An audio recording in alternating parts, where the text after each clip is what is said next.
오늘 본문에서 하나님은 신자들에게 예수 그리스도의 죽음이 어떤 의미인지를 되새겨 보라고 말씀하고 계십니다.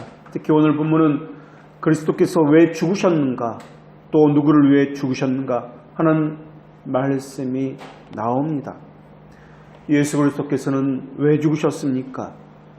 우리 주님은 하나님께서 우리에 대한 사랑을 확증하기 위해서 죽으셨습니다. 그렇다면 예수 그리스도는 누구를 위해서 죽으셨습니까? 우리를 위해 죽으셨으나 이때 말하는 우리는 모든 이들이 아니라 영원전부터 택함을 받은 선택받은 소수입니다. 우리들은 신앙생활하면서 무언가 어려움을 맞거나 삶에 어떤 혼돈이 찾아오면 여러 가지 환경적인 이유를 대면서 물질이 없어서 그렇다, 사회에서 나를 알아주지 않아서 그렇다, 내가 아직 때를 만나지 못해서 그렇다, 그러면서 수많은 이유를 제시하면서 어려움을 호소합니다. 그런데 그 문제의 깊은 곳에 들어가 보면은 여러 가지 것이 없어서 그런 것이 아니라 한 가지 것이 없어서 그렇다는 것을 알 수 있습니다. 그것이 무엇이냐면 자기를 구원해 주신 하나님에 대한 그 은혜의 감격입니다. 십자가의 은혜의 감격이 사라졌기 때문에 수많은 이유와 변명들로 그렇게 일관하고 있는 것입니다. 자기가 누구며 지금까지 어떻게 여기까지 왔는지 그것을 잃어버리고 살기 때문에 그렇습니다. 히브리서에서 우리의 믿음의 도리이신 그리스도를 깊이 생각하라고 권면했던 이유도 바로 그것 때문에 그렇습니다. 예수 그리스도를 깊이 생각하지 않고는 인간이 예전에 아무리 큰 은혜를 받았어도 자기가 누구인지를 잊어버리고 살 수밖에 없습니다. 오늘 본문처럼 어떤 사람은 아무 상관도 없는 다른 사람을 위해서 죽는 일도 흔치 않지만은 없는 것은 또한 아닙니다. 신문에 보면은 어떤 사람은 물에 빠져나가 죽어가는데 그 사람을 구하려다가 그 사람은 구하고 대신 자기가 죽었다는 기사를 접하기도 합니다. 불난 집에 사람을 구하러 들어간다든지 지하철에서 다른 사람은 구하고 자신은 목숨을 잃는다든지 하는 경우도 신문기사를 통해서 종종 접하기도 합니다. 그러나 그러한 일들은 급작스럽고 충동적인 일입니다. 계획적이 오랜 세월을 두고 그 일을 위해서 기다려온 것은 아닙니다. 또 오랜 시간 계획한 일을 할지라도 1대1이나 아니면 한 민족에 관한 일이지 인류를 아우르는 또 전 피조물에 관한 일이 아니라는 것입니다. 사람이 하는 선행과 하나님께서 하시는 일은 하나님께서 우리에 대한 하나님의 사랑을 확증하신다는 점에서 다르고 의도적으로 영원전부터 계획했다는 점에서 다릅니다. 하나님의 주권적인 행위에서 하셨고 하나님의 본성적인 성품은 완전하고 최고의 자비의 심에서 비롯된 일입니다. 또한 이러한 모든 것은 하나님의 공의함에서 비롯된 것이며 일종의 철학이나 평소에 가지고 있던 신념에서 비롯된 것이 아니라 자격이 없는 인간들을 구원하시기 위한 구원과 관련된 일입니다. 그래서 오늘 본문에서는 그러한 신적인 사랑이라는 것을 나타내기 위해서 아가페라는 하나님의 사랑이라는 단어를 사용해서 그 사랑이 어떠한 것인지를 우리에게 알려주고 있습니다. 주님의 죽음은 의인의 죽음과는 전혀 다른 죄에 대한 죽음이요 죄의 형벌에 대한 죽음입니다. 또 그분의 죽음은 죄의 종에서 의의 종으로 바꾸기 위한 죽음이었으며 사망의 권세에서 생명의 권세 아래 거하도록 하기 위한 죽음이었습니다. 우리가 만일 죄의 지배에서 놓였다는 것을 경험하려면 우리를 대신해서 죄의 권세를 이기신 예수 그리스도의 승리를 의지할 수밖에 없다는 것을 알게 될 것입니다. 그리스도의 승리를 의지하려면 다른 것으로는 되지 않습니다. 의로운 삶을 통해서만 그것을 맛볼 수 있습니다. 사탄이 핥히고 지나간 그 자리, 우리의 얼굴이 난제해진 그 상처투성이들, 그것을 볼 때 하나님께서 우리가 얼마나 사랑하셨는지를 깨닫게 됩니다. 그리고 자신은 얼마나 무기력하고 죄 가운데 거했는지를 뼛속 깊이 죄 외에는 없다는 그것을 통해서 깨닫게 됩니다. 하나님 우리에게 완전하라고 말씀하지 않으셨습니다. 죄의 종이었던 우리가 지금은 의의 종이 되었다는 말씀은 완전해지라는 말씀이 아니라 이전에 우리는 의로운 삶을 살 수 있게 되었다는 말입니다. 그것은 완전해지라는 말씀이라기보다는 거룩함에 대한 갈급한 심정을 가지고 그것을 사모하는 마음의 경향성을 가지라는 그런 말씀입니다. 믿음이 좋다, 견고하다는 말씀도, 확고하다, 굳세다는 말씀도, 정확하다, 단단하고 흔들림이 없다, 실패하지 않는다, 의심하지 않는다는 말씀이 아니라 하나님과 하나님께서 보내신 예수 그리스도를 목말라하고 그분의 의를 간절히 바라는 심정을 가지고 그분이 하신 일을 받아들이는 것을 의미합니다. 의에 주리는 것, 그분을 향한 애성으로 가득 차서 그분을 열렬하게 사모하는 것을 의미합니다. 예수님은 그분의 삶과 죽음과 부활을 통해서 승리하는 삶과 의로운 삶에 필요한 모든 것들을 제공해 주셨습니다. 그리고 하나님께서는 우리 안에 소원을 두시고 하나님 뜻하는 것에 우리로 하여금 적극적인 반응을 보이도록 또 그러한 삶을 경험할 수 있도록 우리로 하여금 그 안에 들어가게 만드셨습니다.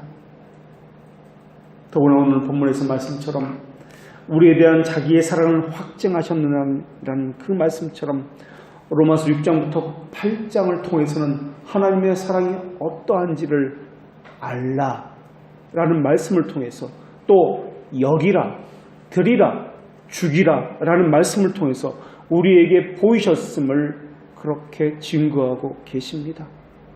그렇다면 눈에 보이지 않는 영적인 사실을 어떻게 확신 가운데 알 수 있단 말입니까? 그것은 다른 방법으로는 알 수 없고 오직 십자가에 계시된 사랑을 복음으로써 알려주심으로써만 가능합니다. 죄의 권세에 세방받는 삶을 성경은 이렇게 말씀합니다.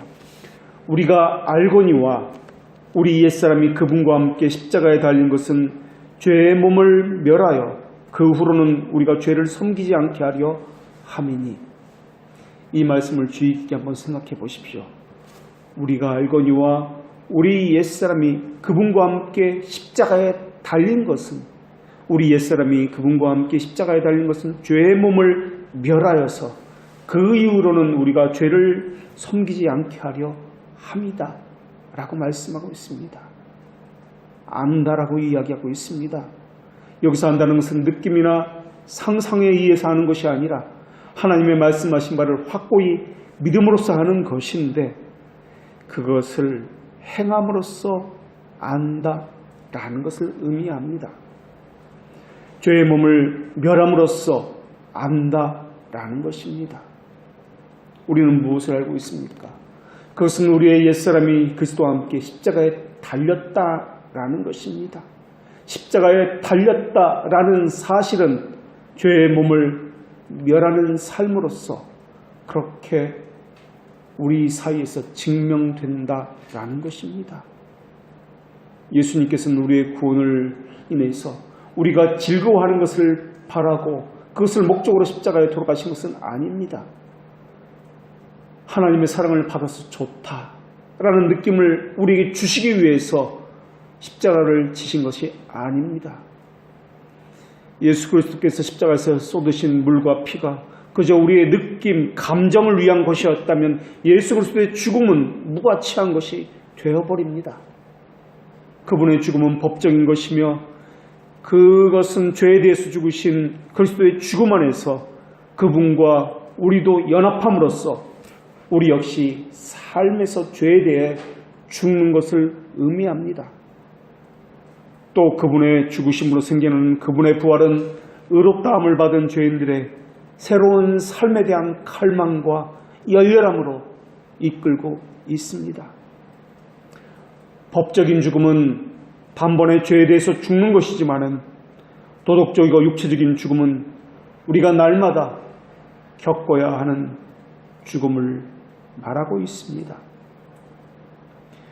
성부 하나님께서는 비록 인자로 오신 아들 예수 그리스도를 버리셨지만은 하나님께서는 단 한 번도 예수 그리스도께서 해야 할 사역을 지지하지 않은 적이 없으셨습니다. 비록 하나님께서는 예수 그리스도에게 기뻐하시는 얼굴을 숨기셨지만은 전능자의 두 팔은 단 한 번도 그분을 놓고 계신 적이 단 한 번도 없었다는 사실입니다. 십자가에 달리신 예수 그리스도는 율격적인 관계에서 성부 하나님께서 웃으시는 모습을 보시지는 못했지만은 하나님은 여전히 십자가에 달리신 예수 그리스도를 지지하고 계셨습니다. 그렇기 때문에 하나님께서는 오늘 우리에게도 하나님의 얼굴을 돌리시는 일이 있을지 모른다 할지라도 하나님의 능하신 손길은 거두시는 법은 없다는 것을 알려주고 계십니다. 주님은 우리를 위해서 십자가를 지셨습니다. 이 말의 정확한 뜻은 우리를 대신하여 죽으셨다는 뜻입니다. 위하여 죽으셨다는 이 위하여는 대신하여 죽으셨다라는 것입니다. 위하여와 대신하여 이 말은 어찌 보면 말장난 같아 보입니다. 그러나 하나님은 고린도후서 5장 14절에서 그분이 모든 사람을 대신하여 죽으셨다라고 분명히 말씀하셨습니다. 오늘 본문에 우리를 위하여라는 단어가 나옵니다. 이 단어 역시 원어로는 대신한다라는 뜻입니다. 그리스도의 죽음은 우리를 위하는 죽음이기보다는 정확히는 죄인인 우리를 대신하는 죽음이다라는 것입니다. 그래서 오늘 본문은 출애굽 그 당시에 유대인 가정의 장자를 대신해서 죽음을 당했던 어린 양을 연상시키는 본문입니다. 이스라엘의 장자가 죽어야 했습니다. 그러나 대속물로 어린 양이 대신 죽었습니다. 그것과 마찬가지로 예수님이 죄인을 대신해서 죽으셨던 것, 그리고 그 피로 진노하심에서 구원을 받았다는 것을 말씀하고 있는 것입니다. 그리스도의 죽음은 창세전에 하늘에서 결정되었으며 때가 참에 이 땅에서 이루어졌습니다. 그래서 그리스도를 향해서 창세전에 죽임당하신 어린 양이다 라고 일컫기도 합니다. 그리스도의 죽음은 하나님의 작정과 계획에 따라 결정되었으며 타락 이후 아담과 그 후손들에게 언약으로 주어졌으며 그 약속의 근거에서 죄물들이 죄인들을 대신해서 죽었습니다. 그러나 그리스도의 죽음은 인간으로 말미암아 죽은 것이 아니요 예수님 자신의 의지에 따라서 죄인들을 대신하는 죽음이었습니다. 그분의 죽음은 인간을 위한 죽음이기도 했지만은 그것 때문에 공로가 되는 것이 아니라 영원전에 가지신 하나님의 언약과 뜻에 따른 것이기 때문에 공로가 되는 것입니다. 하나님께서 그렇게 약속하지 않았다면 예수 그리스도의 죽음은 아무런 능력이 없었다라는 말입니다. 예수께서 이 땅에 오셨고 이 땅에 태어나서 첫 숨을 쉰 이후 마지막 숨을 쉬실 그때까지 모든 것들이 하나님의 뜻이었습니다. 거기에는 고난도 있고 눈물도 있고 억울한 일도 있고 심지어 태어나지도 않았고 아직 예수 그리스도를 알지 못하는 이들을 위한 그 십자가의 죽음까지도 포함하고 있습니다. 그러나 인간을 보십시오. 그분은 우리를 위해서 죽으셨지만은 심판자이신 하나님 앞에 용서를 구하기는커녕 그분을 적대시하고 있습니다. 이유 없이 하나님을 향해서 본성적인 분노를 터뜨리기도 합니다. 얼마나 적대적인지 전혀 관련이 없는데도 불구하고 눈에 불을 켜고 달려들고 헛들고 욕하고 이빨을 드러내 으르렁거리고 있습니다. 죽을 힘을 다해서 달려들어서 흠집을 내고 저주를 퍼붓고 있습니다. 마치 예수 그리스도를 십자가에 달게 했던 그 사람들처럼 말입니다. 바울은 그 바울을 죽이기 않고는 먹지도 자지도 않겠다고 결심한 사람들처럼 하나님의 복음을 거절하기로 한 사람들처럼 마치 혈서를 써서 동맹한 사람들처럼 그렇게 하나님을 향해서 적대 행위를 하고 있습니다. 지적인 교만은 더더욱 십자가를 거부하고 있습니다. 십자가가 헬레인에게 미련하게 보인 것처럼 말입니다. 어떤 사람은 영혼의 결국에 대해서 진지하게 생각할 수 없을 만큼 현재적인 삶에 몰두하면서 그렇게 살아가고 있습니다. 십자가는 그 사람에게서 사라져버렸습니다. 자신이 결국에는 죽는다는 사실도 잊어버렸고 마치 지금 이 순간을 살기 위해서 그렇게 태어난 사람처럼 그렇게 살아가고 있습니다. 사실 경건하게 살고자 하는 사람이 이 땅에서 환영받았던 적은 단 한 번도 없습니다. 어느 시대든 하나님을 모르고 살아가는 사람은 다수였고 진실한 신자가 되기를 바라면서 애쓰고 예수 그리스도의 십자가를 짊어지고 사는 사람은 언제나 소수였습니다. 세상은 언제나 십자가만 싫어했고 그리스도인들은 언제나 거절당하는 삶을 살아가야 했습니다. 예수님께서 이 땅에 계실 때 당하셨던 박해는 물리적 폭력과 언어 폭력만이 아니었습니다. 육체적인 폭력은 물론이고 잘못된 이단 사상으로 인해서 예수님은 늘 괴롭힘을 당했습니다. 시대의 정신은 예수님을 몰아붙였고 사람들의 교묘한 이기심도 예수님을 힘들게 했습니다. 예수님은 수많은 논쟁점에 대해서도 훌륭하게 답변하셨지만 사람들은 그것을 가지고 꼬투리를 잡고 왜곡했고 어떻게 하면 책을 잡을까 그렇게 감시했던 것이 당시 사람들의 모습이었습니다. 그들은 자신의 쾌락을 위해서 다른 사람의 행복을 짓밟았습니다. 사람들은 인생의 허무함을 느끼곤 있지만 그 허무함을 달래기 위해서 오히려 세상에 있는 것들을 더더욱 사랑하고 있습니다. 세상에 있는 것을 더욱 사랑하게 됨으로써 하나님을 찾아야 할 감각을 더욱더 잃어버리고 있습니다. 불경건한 그들은 한편으로는 영원을 바라면서도 한편으로는 하나님을 대적하고 있고 한편으로는 진리를 찾으면서도 한편으로는 불의를 좋아하고 있습니다.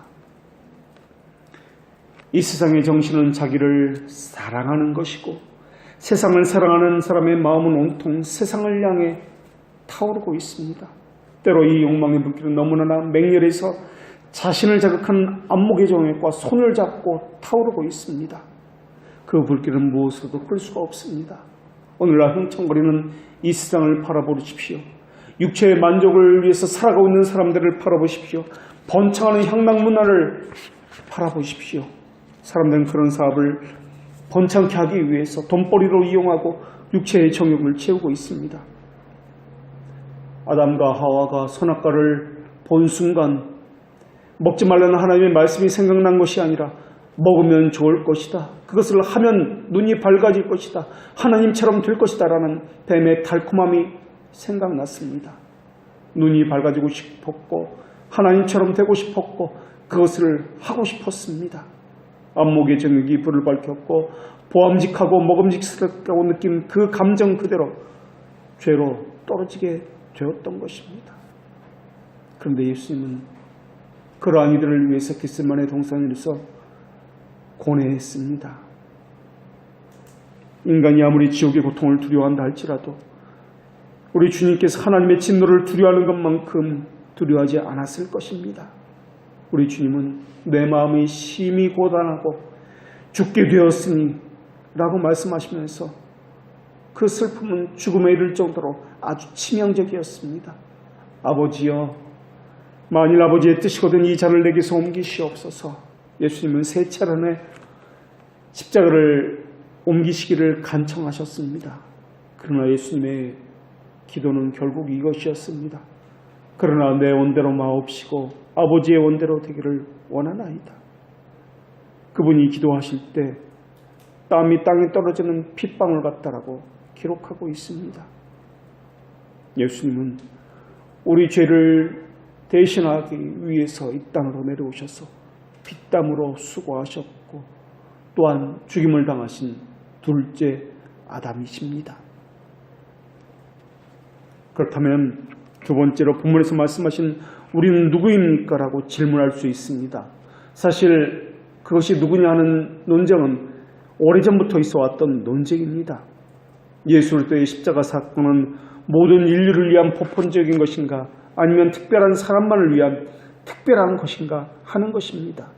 어떤 사람은 모든 사람을 위한 무제한적이고 보편적인 속죄를 주장하나 우리는 특별한 사람을 위한 제한적이고 특별한 속죄를 믿고 또한 그것이 성경의 증언이라고 고백하고 있습니다. 예수 그리스도의 십자가는 하나님에 의해서 영원전에 구원되었고 선택되었고 예정된 사람만을 위해 그러한 제한적인 구원입니다. 오늘 본문에서 우리를 위하여 죽으셨다라는 이 말씀은 택함을 받은 소수를 이야기합니다. 모든 우리를 이야기하지 않습니다.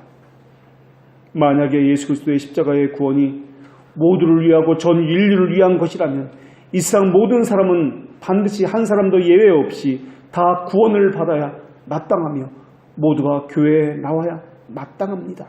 현재도 그래야 마땅하며 미래에도 그래야 합니다. 그런데 정말 그렇습니까? 만약에 모든 사람이 구원받았다면 이 땅에 넘치는 타락과 부패가 무엇을 의미한단 말입니까? 오히려 그것들은 정반대로 너무나 소수만이 구원받은 것처럼 그렇게 보여지고 있습니다. 그런데 어떤 사람은 예수님의 속죄가 우리가 믿지 않았기 때문에 힘을 쓰지 못하는 것이라고 그렇게 주장을 합니다. 만약 그들의 말이 사실이라면 하나님은 인간의 의지로 거부되는 그러한 하나님이란 말입니까? 그런 하나님이라면 주권적인 하나님이란 말도 잘못된 것이고 전능한 하나님이란 말도 잘못된 것입니다. 그렇게 된다면 전생애를 사시면서 자신을 내어주신 예수님의 사역은 인간의 불순종으로 무산되어 버리는 아무런 의미가 없는 그러한 결과를 낳아버립니다. 그리고 그를 보내신 하나님도 실패자가 되어 버립니다. 그렇다면 성경에서는 이 부분을 어떻게 말씀하고 있을까요? 성경은 과연 우리가 믿는 특별한 사람을 위한 속죄를 지지하고 있는 것일까요? 우선 이 땅에 오실 때 예수님의 그 이름이 이것을 무엇보다도 명백하게 증언하고 있습니다. 예수님의 탄생 그리고 사역을 예언했던 천사는 이렇게 말합니다. 아들을 낳으리니 그 이름을 예수라 하라. 이는 그가 자기 백성을 그들의 죄에서 구원할 자이십니다. 라고 말입니다. 자기 백성을 죄에서 구원할 자다. 라고 이야기합니다. 예수님께서 이 땅에 오신 이유가 예수라는 그 이름 자체에 이미 알려졌다라는 겁니다. 자기 백성을 그들의 죄에서 구원하기 위해서 이 땅에 오신 것입니다. 자기 백성이라는 말에는 자기 백성이 아닌 다른 백성이 있다라는 것을 전제로 하는 것입니다. 또 하나님께서는 우리에게 이렇게 말씀하셨습니다. 누가 능히 하나님께서 택하신 자들을 고발하리요. 성경은 이렇게 모든 사람이 아니라 택하신 자기 백성을 구원하시기 위해서 이 땅에 오셨다라고 말씀하고 있습니다. 그 선택된 자기 백성을 향해서 오늘 본문은 우리를 위하여 라고 말하고 있습니다. 그 우리는 로마 지역에 있는 교회, 교인들을 이야기합니다.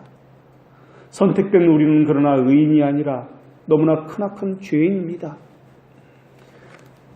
복음사역의 목적은 죄인을 그리스도께 인도하는 것이며 하나님께서 택하신 백성들을 그리스도와 연합하게 하는 것입니다. 그렇기 때문에 그리스도께서는 그리스도 없이는 얼마나 자신이 비참한 처지에 있는가를 우리에게 알려주십니다. 그 비참한 처지를 갖지 못하면 그리스도께 다다를 수 없다는 것도 알려주십니다. 그 비참함의 요소는 우리들의 본래적인 본성적 죄악성과 실제 삶에서 저지르는 숱한 죄와 죄악성입니다. 그리고 그것에 대한 하나님의 진노와 거룩한 성품에서 나오는 하나님의 공의를 말하고 있습니다. 그 하나님의 진노와 공의가 확연하게 드러난 것이 예수 그리스도의 십자가입니다. 예수님의 십자가의 그 모든 원인은 우리에게 있다라는 것입니다. 이 본성적인 부패함을 알게 되면 그가 누구를 막론하고 절망 가운데 빠질 수밖에 없습니다. 해보려고 하지만 능력이 안 된다는 것을 알게 될 것이고 의지가 따라주지 않는다는 것을 알게 될 것이고 아니 심지어 해보려는 마음 자체도 가질 수 없다는 것을 알게 될 것입니다. 그러기에 내가 죄악 중에 출생하였으며 라는 고백을 할 수밖에 없습니다.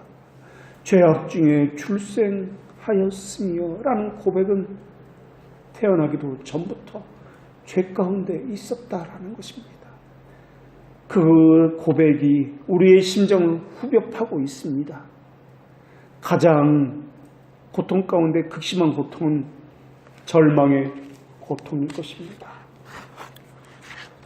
우리에게는 절망 외에는 할 수 있는 것이 아무것도 없습니다. 절망은 영혼 가운데 가해지는 매우 극심한 고통입니다. 절망에 찬 영혼은 하늘을, 바다를, 그 어디를 보아도 지옥 가운데 있는 것처럼 그렇게 생각되어질 것입니다. 절망은 양심의 죽음에서 나온 고통입니다. 그러나 우리 눈을 절망에서 떼어내어서 예수 그리스도의 자비하심만을 바라보게 하시는 것은 항상 성령님께서 하시는 일입니다. 우리에게서 나오는 일이 아닙니다. 그분 외에는 우리가 그 어디에서도 자비하심을 구할 것이 없다는 것도 성령께서 우리에게 깨닫게 하시는 것입니다. 하나님의 자비함을 구하면 구할수록 우리는 더더욱 우리 힘으로는 안 되는구나, 죽을 수밖에 없구나 절망하게 될 것입니다. 사랑을 받을 수도 없고 사랑을 할 수도 없는 끊어진 상태이며 소망도 없고 기댈 곳도 없고 위례도 없는 그러한 상태입니다. 반역을 도모했던 대역죄인이 그 왕 앞에 붙들려 와서 왕이 명령을 내리기를 저자를 당장 참수하라 라는 그 명령이 떨어지기를 기다리는 자와 같이 부들부들 떨면서 엎드려 있는 그러한 존재와 같은 것이 우리의 모습입니다. 우리에게는 선택의 여지가 없습니다. 우리가 우리 자신을 구원할 어떻게 할 능력도 재간도 없습니다. 사랑받을 것이라는 희망, 사랑할 것이라는 모든 희망이 끊어진 속에서도 어느 것도 의지할 수 없는 단절된 마음 속에서 자포자기 이제 죽었다 라는 그 명령만을 기다리는 절망만이 우리 가운데 있습니다. 더군다나 사탄은 이렇게 속삭이고 있습니다. 너의 죄는 너무나 커서 용서받을 수가 없어. 너의 믿음은 전혀 없는 데다. 충분히 회개하지도 않았어. 너는 마지막 날까지 너는 너의 믿음을 지킬 수 없을 거야. 너는 하나님의 자녀가 아닌 것이 분명해. 하나님의 자녀들이 갖고 있는 그 기쁨과 생명은 너에게서 도저히 찾아볼 수가 없어. 더군다나 너는 예수 그리스도를 붙잡지 않고 머뭇거리고 있고 또한 너는 날마다 넘어지고 있어. 그러나 성령님은 우리 자신을 사탄의 속삭임에서 돌아서게 하시는 분이십니다.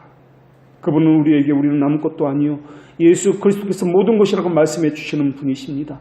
그분은 우리가 그리스도를 붙잡고 있는 것이 아니라 그리스도께서 우리를 붙잡고 계신다는 것을 우리에게 말씀해 주고 계시는 분이십니다.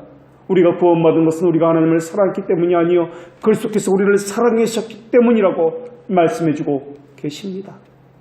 우리가 구원받은 것은 우리가 믿음을 가졌기 때문이 아니요 하나님께서 믿음을 주셨기 때문이라고 성령님께서는 늘 우리에게 말씀해 주고 계십니다.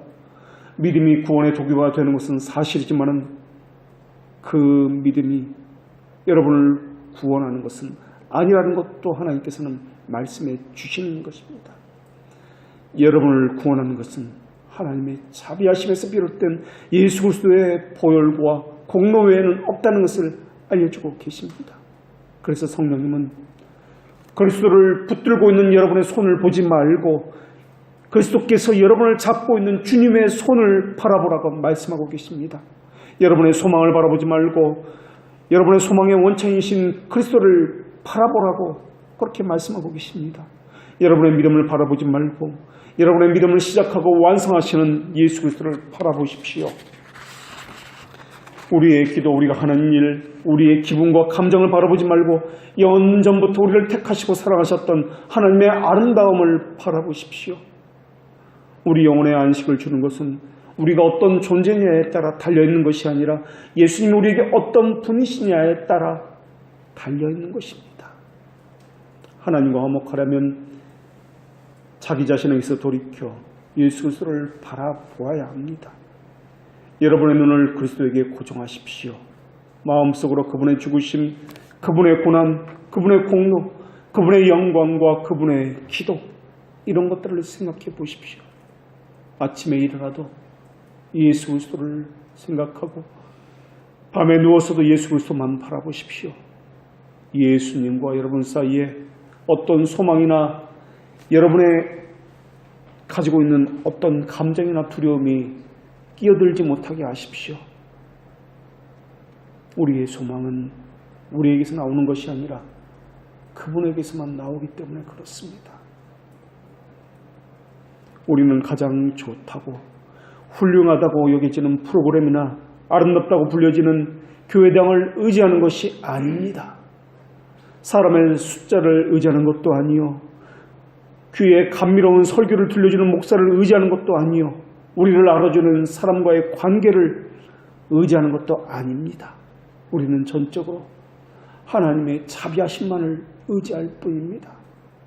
그런데 사탄은 우리의 시선을, 우리의 마음과 몸을 자꾸만 세상 사람들에게 돌리라고 이야기하고 있습니다. 세상의 평판, 사람들의 숫자, 아름다움과 또한 훌륭한 시설들, 수많은 프로그램을 보라고 그렇게 사탄을 속삭이고 있습니다. 그러나 성령님은 사람에게서 시선을 빼앗아 우리 자신에게서, 우리 감정과 마음에게서 시선을 빼앗아 하나님에게만 돌리게 하십니다. 사단은 세상에서 썩어질 것을 갖지 못하는 타는 목마름을 갖게 하고 있습니다. 그러나 성령님은 하나님께만 다 퍼부어도, 다 쏟아부어도 모자란 듯한, 타는 듯한 하나님을 향한 목마름을 갖게 하시는 분이십니다. 불평은 좌절이 되고, 좌절은 분노로 이루어지고, 분노는 또한 불행과 절망을 가져올 뿐입니다. 그러나 성령님은 좌절을 기대로 바꾸시는 분이시요, 분노를 기쁨으로 바꾸시는 분이시요, 절망을 소망으로 바꾸시는 분이십니다. 그리고 우리를 부르시는 이는 신실한 분이시니 그분이 또한 이루실 것이라고 우리에게 약속해 주셨습니다. 우리를 향한 하나님의 사랑이 어떠하심을 생각해 보십시오. 그것을 이해한다면 우리 안에 있는 염려와 근심과 걱정이 어디로부터 왔다는 것을 우리가 알 수 있습니다. 걱정, 근심이 가득한 마음, 상황 속에서 부정적으로 바라보는 그러한 생각들, 앞날에 대한 짙은 불안감들, 이러한 모든 것들은 하나님을 바라보지 못하는 데서 오는 것들입니다. 기억하십시오. 하나님은 단 한 번만 자신의 사랑을 확증하고 그만둔 것이 아니라는 사실을 말입니다. 하나님의 사랑은 영원전부터 영원까지 변함없이 한결같습니다. 선택하신 백성이 첫 호흡을 하면서 이 땅에서 응애하고 울음을 우는 그 순간부터, 아니 이 땅에 존재하기도 훨씬 그 이전부터 하나님께서는 그를 보살펴 오셨습니다. 그리고 그 사람이 마지막 호흡을 내뱉을 때까지, 그리고 그 이후에 그 영원한 삶에까지 하나님은 결코 그를 버리지 않으십니다. 과거에 기도에 응답하신 하나님은 현재 어려운 상황에서도 변함없이 우리와 함께 하십니다. 6가지 환난에서 너를 구원하시며 7가지 환난이라도 그 재앙이 내게 미치지 못하신다는 말씀은 거짓된 말씀이 아닙니다. 하나님의 뜻대로 고난을 받은 자는 또한 선을 행하는 가운데 그 영혼을 신실하신 창조주께 부탁하십시오. 여러분은 머지않아 그분의 섭리에 만족하면서 하나님이 만사를 선히 행하셨다라고 고백하게 될 것입니다. 하나님의 사랑이 한결같으며 신실하다는 것은 하나님의 존재 자체에도 반드시 필요한 속성입니다. 그 속성이 없으면 하나님은 하나님이 될 수 없기 때문에 그렇습니다. 하나님이 신실하지 않으시다면, 그분의 본성에 반대되는 행동을 하신다면 하나님은 하나님이 될 수 없습니다. 사랑의 하나님은 우리를 향한 사랑을 영원전부터 계획하셨습니다. 그 계획은 영원 후까지 그리스도 안에서 우리와 함께 할 것입니다. 사도 바울은 이렇게 고백했습니다. 우리는 믿음이 없을지라도 항상 주는 믿으시나니 자기를 부인할 수 없으시리라. 여기서 믿부다는 말은 듬직하다, 믿음직하다, 신실하다 그러한 뜻을 가지고 있습니다. 우리에게는 신실함도 없고 한결같음도 없고 듬직함도 없습니다. 그러나 하나님은 그럴 수 없다라는 것입니다. 우리는 하나님을 사랑하지도 않고 하나님을 향한 믿음도 없을 뿐더러 수시로 마음은 오락가락하며 변하고 바뀌고 있습니다. 그러나 하나님은 그럴 수 없다라는 것입니다. 하나님은 잊을 수 없다라는 것입니다. 우리는 잊거나 우리는 머뭇거리거나 헛된 말을 하지만은 하나님은 그럴 수 없다라는 것입니다. 하나님은 한 번 하신 말씀을 충실히 지키시며 한 번 하신 약속을 반드시 그대로 이루신다라는 것입니다. 성경은 이렇게 말씀하십니다. 하나님은 인생이 아니시니 시건치 않으시고 인자가 아니시니 후회가 없으시도다. 어찌 그 말씀하신 바를 행치 않으시며 하신 말씀을 실행치 않으시랴. 하나님은 땅이 있을 동안에는 심음과 거둠과 추위와 더위와 여름과 겨울과 낮과 밤이 쉬지 않으리라라고 말씀하셨습니다. 우리를 향한 하나님의 심음과 거둠은 쉬지 않을 것입니다. 추위와 더움이 우리 안에 있을지라도 하나님의 사랑과 보호와 인도하심과 함께 하심은 쉬지 않으실 것입니다. 매년 새로 시작되는 한 해는 하나님께서 하신 그 약속의 신실하심을 증언합니다. 그리고 그 한 해의 마지막도 하나님께서 그렇게 약속을 지키셨다는 약속의 신실함을 증언하고 있습니다. 우리는 지금까지 늘 염려해 왔습니다. 그러나 하나님은 하나님의 신실하심을 우리에게 지금까지 보여왔습니다. 그 신실하심의 증거들이 우리의 만남이며 우리의 관계 속에서 지금까지 여기까지 오게 되었다는 사실입니다. 늘 염려해 왔습니다. 늘 걱정해 왔습니다. 그러나 하나님은 지금까지 여기까지 오도록 하게 만드신 분이십니다. 하나님은 진실하시고 그분의 약속은 확실합니다. 하나님은 선택하신 백성과의 관계에 충실하십니다. 그분은 안심하시고 의지할 수 있는 그런 분이십니다. 눈물이 우리의 눈을 흐릿하게 적시고 우리가 하나님에 대한 사랑을 우리 안에서 더 이상 찾아볼 수 없을지라도 하나님의 사랑은 멈추지 않으십니다. 세상의 모든 소음이 우리의 귀를 어지럽히고 하나님이 없다는 사탄의 속삭임은 우리의 마음을 심란하게 만들 때라도 하나님이 여전히 그 자리에 계시는 분이십니다. 하나님의 세미하고 사랑스러운 음성이 더 이상 들리지 않는다라고 우리의 무뎌진 양심을 가지고 방황하며 탐욕에 젖어 살 때라도 하나님은 우리를 향한 끈을 놓고 계신 분이 아니십니다. 우리가 그렇게 소중히 여겼던 계획들은 좌절되었고 의지했던 친구들도 우리를 실망시키고 떠나갔고 또 그리스도 안에서 형제요 자매됐던 신자들도 우리에게서 등을 돌리고 떠나갔지만은 하나님은 단 한 번도 우리에게서 등을 돌린 적이 없으신 분이십니다. 도무지 갈피를 잡을 수 없는 상황에 처했을지라도 하나님은 말씀을 보내서 우리에게 인도함을 보이셨습니다. 하나님께 충실하려고 아무리 노력해도 어두움 구리며 몰려와서 그분이 더 이상 보이지 않는다라고 우리에게는 소망이 없고 절망밖에 없다라고 생각하고 있을지라도 그분은 여전히 우리를 지키셨고 우리가 믿음이 떨어지지 않도록 보호해 주셨습니다. 물론 하나님은 우리가 원하는 최상의 것만 말씀하지 않았습니다. 우리가 원치 않는 최악의 것도 말씀해 주셨습니다. 하나님은 타락으로 인한 참상을 적나라하게 보여주셨고 죄가 몰고 온 끔찍한 결과도 숨김없이 드러내 보여주셨습니다. 하나님은 언제나 악을 극도로 미워하신다는 것도 숨기지 않고 보여해 주셨습니다. 거기다 하나님은 자신을 향해서 소멸하는 불이라고 말씀까지 경고까지 해주셨습니다. 그러나 하나님은 심판과 경고의 말씀을 하시는 경우에도 동시에 은혜로운 약속에까지 충실한 분이라는 것을 말씀해 주셨습니다. 하나님의 사랑이 이렇게 우리에게 나타났으니 그것이 바로 십자가였고 예수 그리스도의 죽음으로써 우리를 건지셨다는 것입니다. 그리스도를 피난처로 삼지 않으면 영원한 불못의 형벌이 우리의 운명이 되는 것입니다.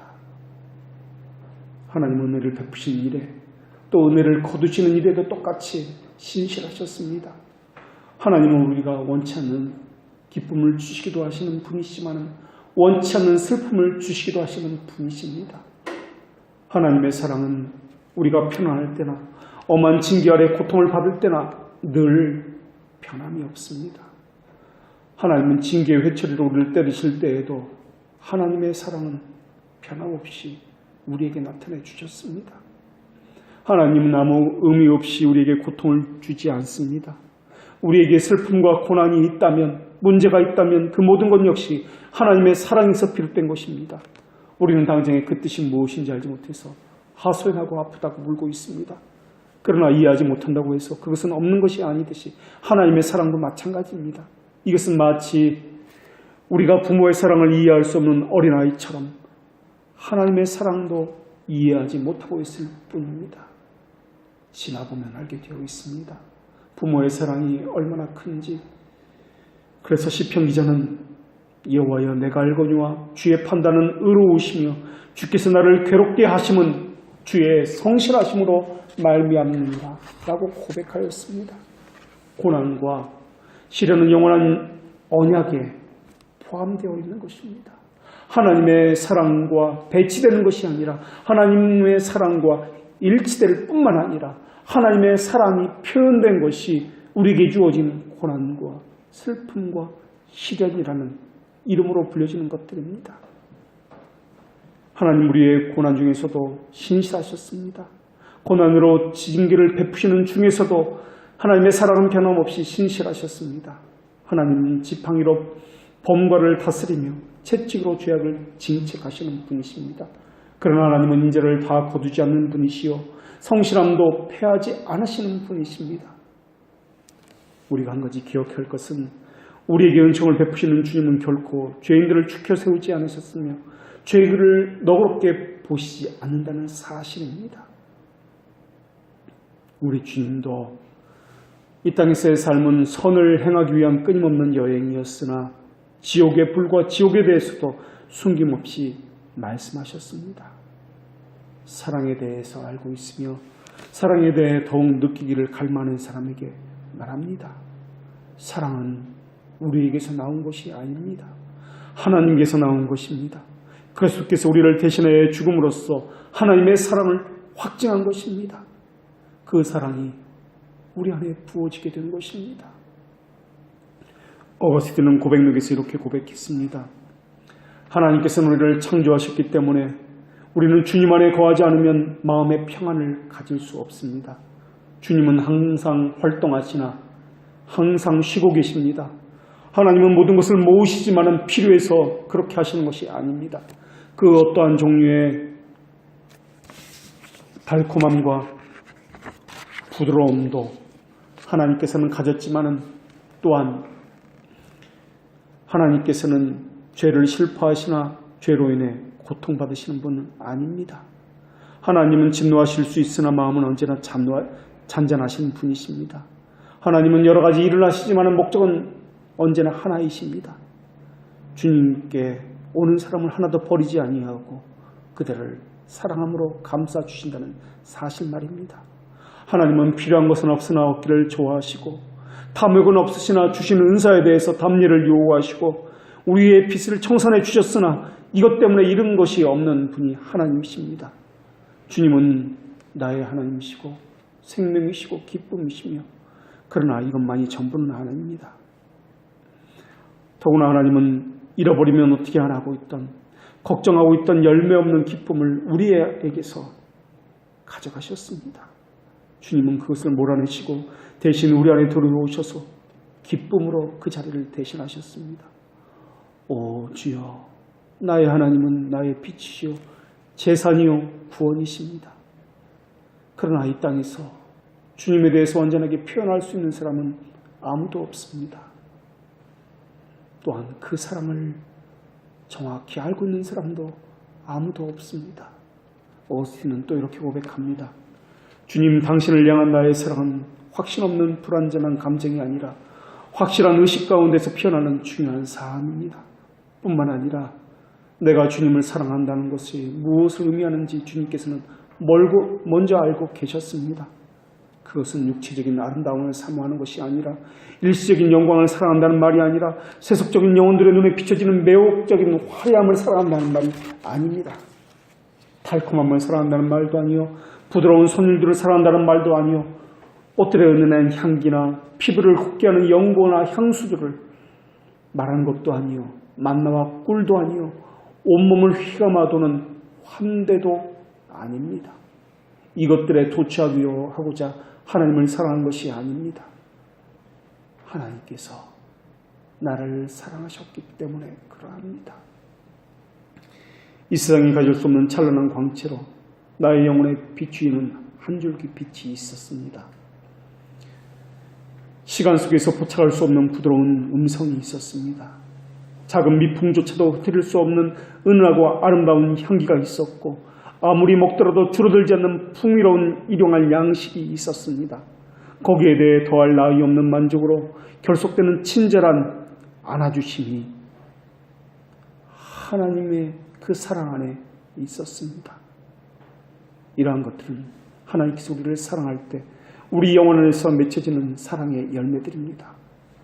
하나님께서 먼저 우리를 사랑하셨기 때문에 우리로 하여금 하나님을 사랑하도록 만드신 것입니다. 이런 고백이 우리에게도 있다면 얼마나 좋을까요? 기억하십시오.